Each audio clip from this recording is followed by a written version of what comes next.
England के खिलाफ पहले टेस्ट मुकाबले के चौथे दिन ऋषभ पंत और केएल राहुल ने उड़ाए इंग्लिश गेंदबाजों के परकच्छे। टीम इंडिया पहुंचा जीत के करीब। नमस्कार दोस्तों, स्वागत है आपका एक बार फिर हमारे चैनल में। दोस्तों, आज भारत और इंग्लैंड के बीच पहले टेस्ट मुकाबले के चौथे दिन के खेल में भारतीय टीम के बल्लेबाजों ने दमदार बल्लेबाजी की।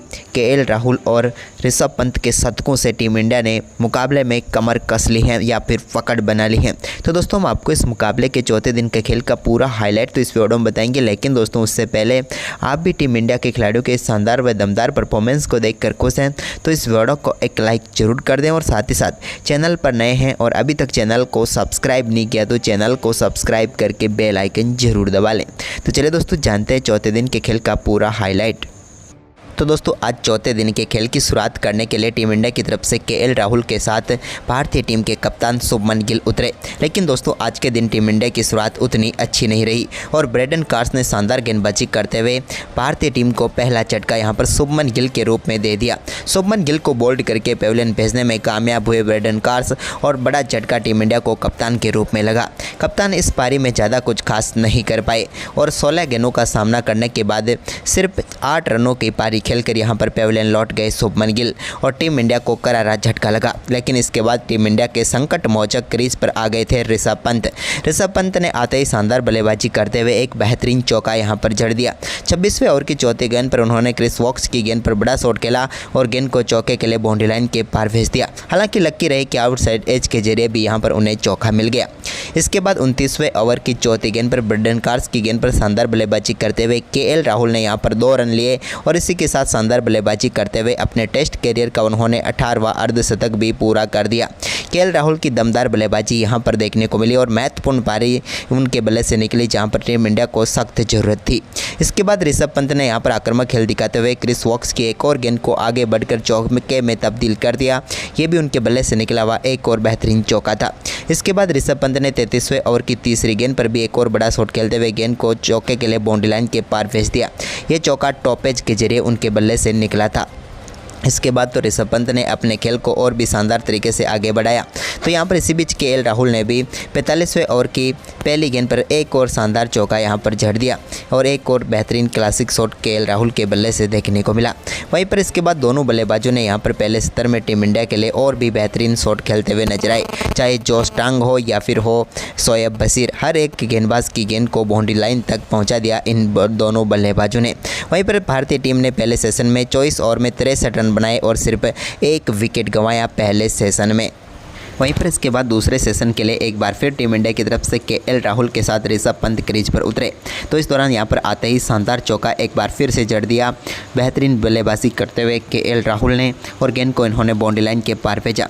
इसके बाद ऋषभ पंत के बल्ले से भी जोश टांग की गेंद पर एक और शानदार शॉट देखने को मिला, जहाँ पर गेंद को उन्होंने कवर की तरफ चौके के लिए खेलना चाह रहे थे, लेकिन एज लगकर गेंद बाउंड्री लाइन के पार चली गई। लेकिन भाग्यशाली रहे ऋषभ पंत की यहाँ पर उन्हें चौका मिल गया।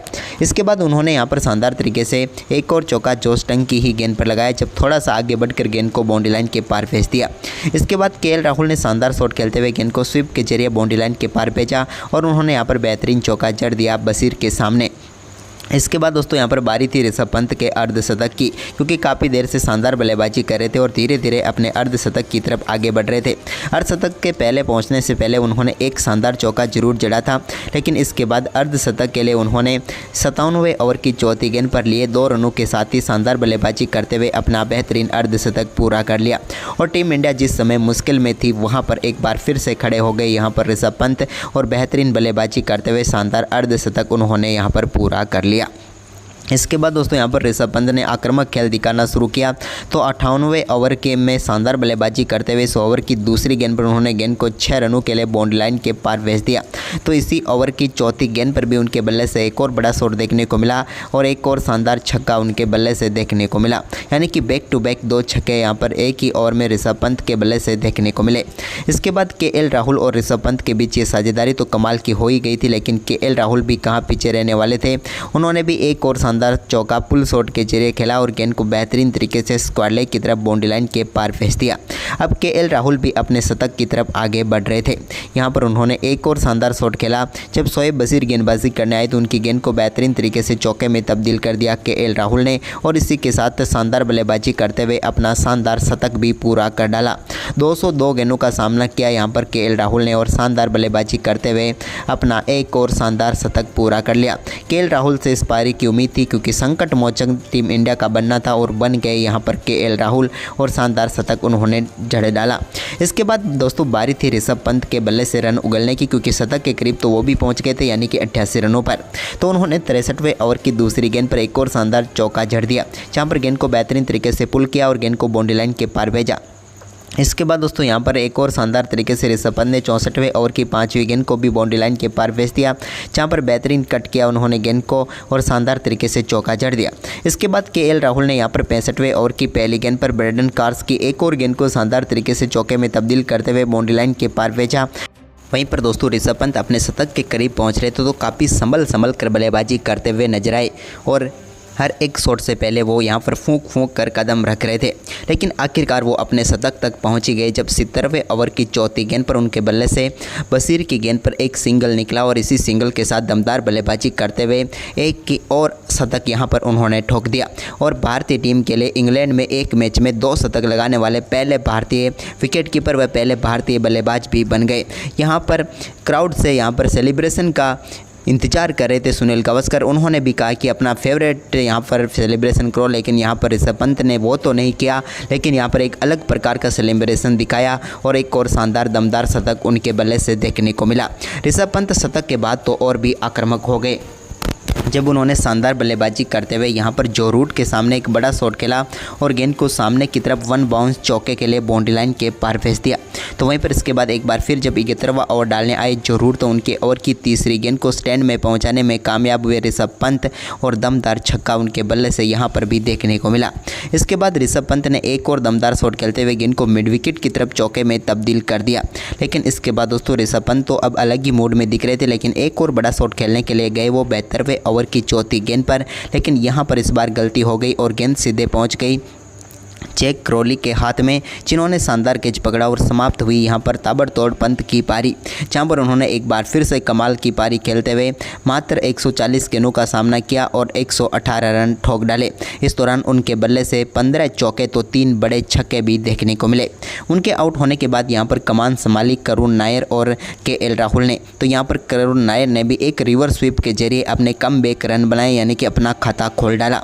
इसके बाद दोस्तों यहाँ पर आज के दिन के दूसरे सेशन की समाप्ति तक भारतीय टीम का और कोई विकेट नहीं गिरने दिया और भारतीय टीम की बढ़त अब 300 रनों के पार पहुंच चुकी थी। तो दोस्तों इसके बाद तीसरे सेशन का खेल शुरू हुआ। तो यहाँ पर टीम इंडिया की तरफ से करुण नायर और केएल राहुल एक बार फिर से यहाँ पर पारी की शुरुआत करने उतरे। तो दोस्तों यहाँ पर टीम इंडिया की तरफ से शानदार परफॉर्मेंस करते हुए एक बेहतरीन चौका जड़ने में यहाँ पर कामयाब हुए करुण नायर, जब उन्होंने बेहतरीन तरीके से ब्रेंडन कार्स की गेंद को चौके में तब्दील कर दिया। लेकिन इसी बीच यहाँ पर 85वें ओवर की दूसरी गेंद पर ब्रेंडन कार्स ने शानदार गेंदबाजी करते हुए केएल राहुल को पेविलियन भेज दिया बोल्ड करके। उनके बल्ले का इनसाइड एज लगा और गेंद सीधे स्टंप पर जाकर लगी और यहाँ पर केएल राहुल आउट होकर पेविलियन लौटे। आउट होने से पहले टीम इंडिया के लिए महत्वपूर्ण पारी खेलकर वो पेविलियन लौटे। 247 गेंदों पर उन्होंने 137 रन बनाए। इसके बाद 86वें ओवर की आखिरी गेंद पर क्रिस वोक्स ने करुण नायर को भी आउट करके पेविलियन भेज दिया। करुण नायर यहाँ पर 14 बोल्ट आउट होकर पेविलियन लौटे और टीम इंडिया को एक और करारा झटका लगा। करुण 54 गेंदों का सामना करने के बाद 20 रन बनाकर पेविलियन लौट गए। इसके बाद रविंद्र जडेजा ने एक शानदार चौका लगाया। तो वहीं पर इसके बाद शार्दुल ठाकुर आउट जरूर हुए, लेकिन टीम इंडिया की बढ़त को यहाँ पर 370 रनों से पार पहुँचा दिया।